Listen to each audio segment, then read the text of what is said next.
দেশের প্রত্যন্ত অঞ্চল থেকে শুরু করে শহরের ব্যস্ততম স্থান পর্যন্ত দেশের বিভিন্ন গুরুত্বপূর্ণ স্থানে প্রতিনিয়ত দায়িত্ব পালন করে যাচ্ছে বাংলাদেশ আনসার ও গ্রাম প্রতিরক্ষা বাহিনীর সদস্যরা।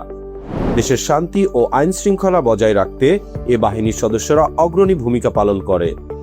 তারই অংশ হিসেবে গত ২৪ ঘন্টায় বাহিনীর সদস্যদের দায়িত্ব পালনের উল্লেখযোগ্য অর্জনসমূহ দেখে নেই। ঢাকা মেডিকেল কলেজ হাসপাতালে কর্তব্যরত অঙ্গীভূত আনসার সদস্য কর্তৃক মোবাইল চোর আটক।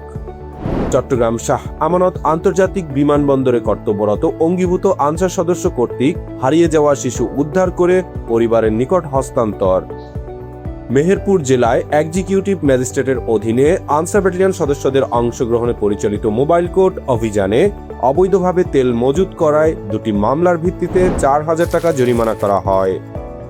নীলফামারী জেলায় জাতীয় ভোক্তা অধিকার সংরক্ষণ অধিদপ্তরের অধীনে আনসার ব্যাটালিয়ন সদস্যদের অংশগ্রহণে পরিচালিত মোবাইল কোর্ট অভিযানে ২ জন মোটরসাইকেল চালককে ৬,৫০০ টাকা জরিমানা করা হয়।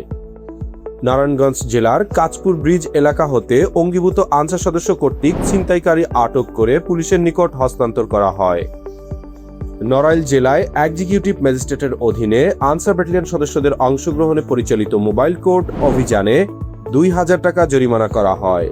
বিস্তারিত জানতে কমেন্টে দেখুন।